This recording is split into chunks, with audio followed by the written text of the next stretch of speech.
최상무 권한대행님, 네. 현재 변호사 조력 받고 계시죠?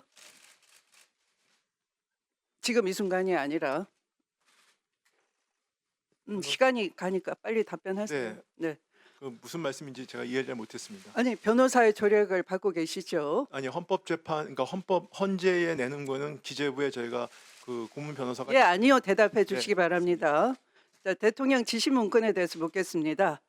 변호사가 무조건 그 내용을 봐도 보지 않았다라고 진술하라고 조력했습니까? 아닙니다. 전 사실대로 말씀을 드렸습니다. 네. 그날 윤석열이 상무가라고 부르면서 이거 참고해 이렇게 말했습니까? 기획재정부 장관이라고 부르셨고요.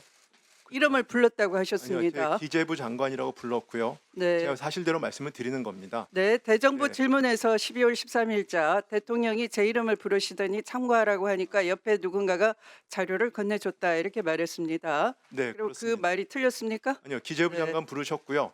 그래서 그 자리에서 그 옆에서 누군가가 저한테 그 참고 자료라고 네. 전달했습니다. 그런데 그 당시에 대통령의 지시라 생각하고 그 자료를 받았고 내용은 보지 않았다 이렇게 말했죠. 지시라고 생각은 안 했습니다. 참고 자료라고 생각을 했습니다. 그러면 우선 그것 봐야 되는 거 아닙니까? 대통령이 건넨 건데. 그 기재부 당시 장관하고 따로 별도로 불러서 불러서 한 것이 아니고요. 네. 들어가시면서 제 얼굴을 보시더니 그리고 저한테 참고하라고 하는 식으로 해서 옆에 누군가 저한테 자료를 줬는데 접힌 상태의 쪽지 형태였습니다.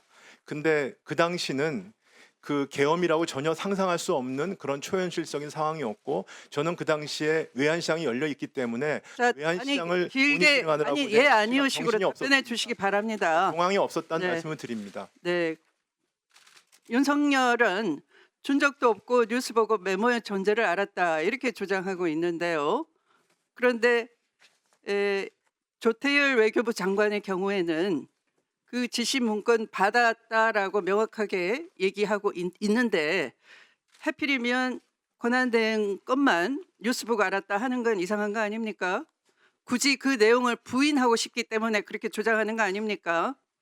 그 내용은 그 제가 국회 답변 과정에서 여러 말씀을 드렸는데 저희 1급회가 끝날 때쯤 1시 한 50분경이라고 저는 확인이 됐습니다만 네, 알았습니다. 그 다음에 또 당시에 묻겠습니다. 확인이 제가 됐었습니다. 네, 긴 발언을 참고해 주시고 다음에 질문 내용이 나옵니다. 네.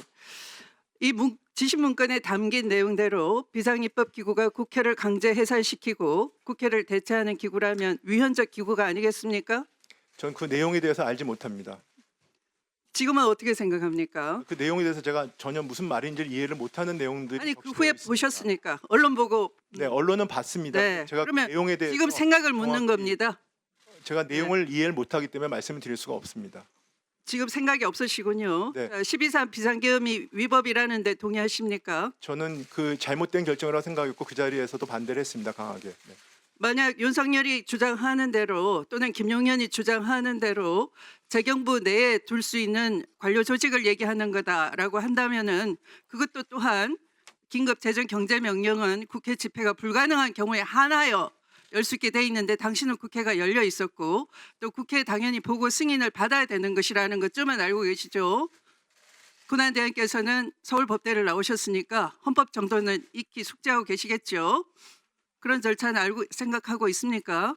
네, 제가 여러 번 말씀드렸지만 전 계엄에 예, 아니요만 네, 얘기해 주시기 반대를 바랍니다. 했었습니다. 그래서 말씀드립니다. 12.3 비상계엄은 어느 모로 봐도 어떤 변명을 하더라도 위법이라는 겁니다. 이해하시겠습니까? 자, 대통령이 헌법을 위반하면 탄핵 사유가 된다고 보십니까? 뭐 탄핵 관련된 부분들은 국회에서 그 헌법과 법률에 따라서 결정했다고 저는 믿고 있습니다. 네. 제3자의 판단에 맡길 게 아니라 지금 권한대행이니까 묻습니다. 권한대행의 지휘에서도 헌법을 수호할 의무가 대통령과 동등하게 부과되겠죠? 네, 그렇습니다. 네. 자, 권한대행이 헌법을 위반할 경우 탄핵 대상이 될 수 있다고 생각하십니까? 네, 그 뭐 헌법과 법률을 위반할 경우에는 그렇게 될 수 있다고 네. 봅니다. 그러면 헌법재판소법상 헌재의 권한쟁의 심판 결정은 모든 국가기관과 지방자치단체를 기속한다라고 규정이 돼 있고 헌재가 공권력 불행사에 대한 헌법 소원을 인용하는 결정을 하면 피청구인은 결정 취지에 따라 새로운 처분을 해야 한다는 것 이해하고 계시죠? 그 부분에 대해서는 이해하고 있습니까? 아닙니까? 아니, 제가 답변을 드리지 않습니까? 그 부분에 대해서는 헌법재판소의 결정을 존중한다는 네, 입장입니다만 아직 존중을 결정이 한다. 없기 때문에 제가 예단해서 네, 말씀드릴 수 존중을 없습니다. 한다라고 하셨습니다. 헌법재판소가 만약 후보자를 재판관으로 임명해야 한다는 결정을 내렸음에도 불구하고 이를 이행하지 않는다면 명백한 헌법재판소법 위반인 건 알고 계시죠? 그렇다면 임명 결정이 나오면 즉시 만약 재판관을 임명하겠습니까? 하는 게 당연하지 않겠습니까? 아까 말씀드렸습니다. 임명하는 게 제가 말씀드리지 당연하겠죠. 않았습니까? 네. 임명하는 게 당연하겠죠. 네.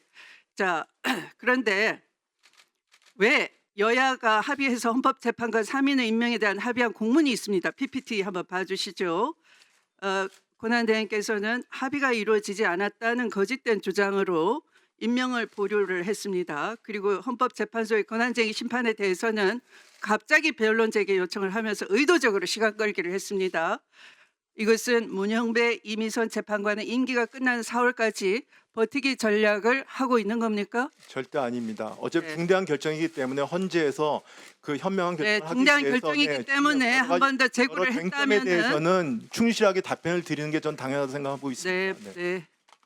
충실한 자세이라면은 헌재가 임명 결정이 나오면 즉시 재판관을 임명하는 것이 이 헌정 질서를 빠르게 복구할 수 있는 방법이라는 것 권한대행으로 잘 알고 계시는 거죠?